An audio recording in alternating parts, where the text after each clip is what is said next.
Сәлем оқушылар, 8-ші сыныптың алгебрасы 7-5 есепті шығаратын боламыз. Берілген есептің шарты бойынша берілген теңдеудің түбірлерін табыңдар дейді.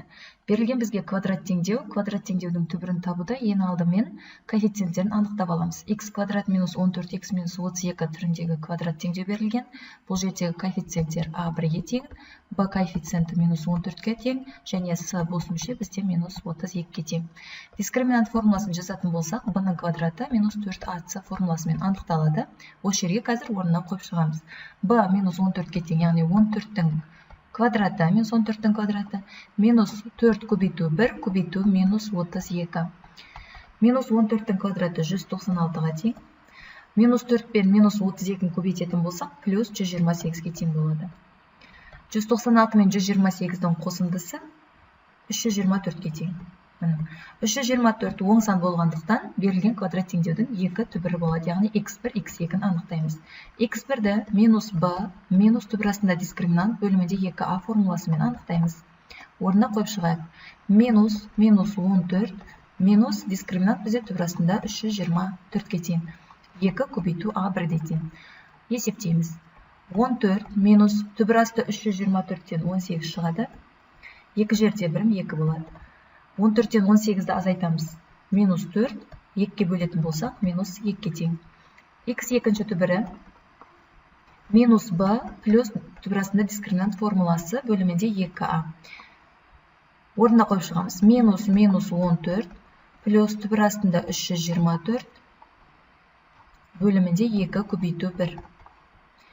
14 плюс 18 2 тең. 14 пен 18-дің қосындысы 32-ге тең, 32-ні 2-ге бөлетін болсақ, 16-ға тең. Есептің жауабы минус 2 және 16 деген жауабын аламыз. Екіншісі, 5x квадраты минус 12x плюс 7 тең 0. Коэффициенттері a 5-ге тең, b минус 12-ге тең, с бос мүше 7-ге тең. Дискриминант формуласын жазамыз. b квадрат минус 4ac. Орнына қоямыз. Минус 12-ның квадраты.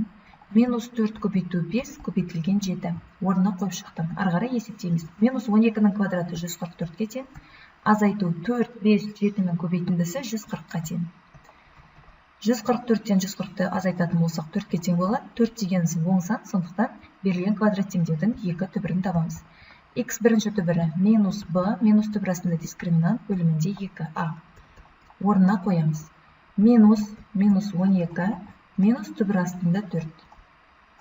Бөлімінде 2 көбейту 5. А бізде 5-ге тең, орнына қойдық. Жақшалар ашамыз. 12 азайту түбір асты 4-тен 2 шығады. 2 мен 5-тің көбейтіндісі 10 болады. 12-тен 2-ні азайтамыз 10. 10-ды 10-ға бөлеміз. Жауап 1. Бірінші түбірі шықты. Енді екінші түбірін анықтаймыз. Екінші түбірі минус b плюс түбір астында дискриминант бөлімінде 2a формуласымен анықталады. Орнына қойып шығайық. Минус 12 плюс түбір астында 4 бөлімінде 2 көбейту 5. 12 плюс 2 бөлімінде 10 тең болады. 14-ті 10-ға бөлеміз. 1,4. Есептің жауабы 1 және 1,4 деген екі түбірін алдық. Түсіндіре алдым деп ойлап, егер сұрақтар болса, міндетті түрде комментарийге қалдырып кетеміз. Үшіншісі, минус 2x-тің квадраты плюс x плюс 15. Коэффициенттері a минус 2-ге тең, b 1-ге тең, с бос мүше 15-ге тең. Дискриминант анықтаймыз. b квадрат минус 4ac тең 1-дің квадраты минус 4 көбейту минус 2 көбейтілген 15. 1-дің квадраты 1-ге тең, минус 4 пен минус 2-ні көбейтетін болсақ, плюс 8 болады. 8-ді 15-ге көбейтетін болсақ, 120 болады. Қосу 120 тең 121. 121 оң сан болғандықтан екі түбірін анықтаймыз. Минус b минус түбір астында дискриминант бөлімінде 2a формуласымен. Орнына қояйық. b бізде 1-ге тең, сондықтан минус 1 минус түбір астында 121-ге тең болды дискриминант бөлімінде 2 көбейтілген минус 2a. Орнына қойдық. Минус 1 минус 121-ден 11 шығарамыз. 2 мен минус 2-ні көбейтіндісі минус 4. Минус 1 мен минус 11 минус 12 береді. Оны минус 4-ке бөлетін болсақ 3 шығады. Енді екінші түбірін анықтаймыз. Минус b плюс түбір астында дискриминант бөлімінде 2a. Тең, орнына қоямыз. Минус 1 плюс 121 түбір астында бөлімінде 2 көбейту минус 2 тең минус 1 плюс 11 бөлімінде минус 4 минус 1 мен плюс 11 плюс 10-ды береді. Оны минус 4-ке бөлетін болсақ, минус 2,5. Есептің жауабы минус 2,5 және 3.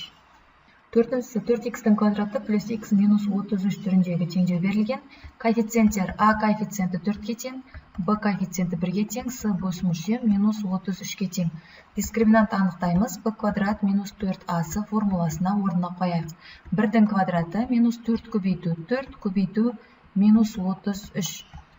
1-дің квадраты 1-ге тең, 4 және минус 33-тің көбейтіндісі 528-ді береді, яғни плюс 528, қосындысы 529 болады. Оң сан болғандықтан x1-ді анықтаймыз, 2 түбірін анықтаймыз. Минус b, минус түбір астында дискриминант бөлімінде 2a формуласымен анықталады. Орнына қоямыз. Минус 1, минус түбір астында 529, бөлімінде 2 көбейту 4, орнына қойдық. Ал енді есептейміз. Минус 1, минус түбір асты 529-дан 23 шығады. 2 мен 4-тің көбейтіндісі 8. Минус 1, минус 23, минус 24 болады. 8-ге бөлетін болсақ, минус 3 болады. Екінші түбірі. Минус b, плюс түбір астында дискриминант бөлімінде 2a. Тең, орнына қоямыз. Минус 1, плюс түбір астында 529, бөлімінде 2 көбейту 4. Ашамыз, түбірден шығарамыз.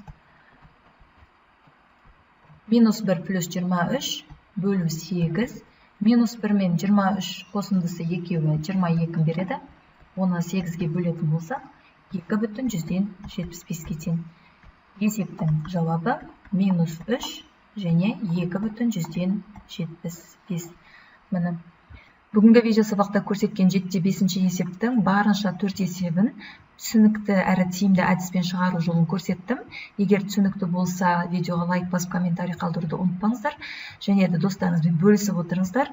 Егер сұрақтарыңыз болса, оны да комментарийге жазыңыздар. Міндетті түрде жауап беретін боламын. Келесі видео сабақтарда кездескенше сау, аман болыңыздар.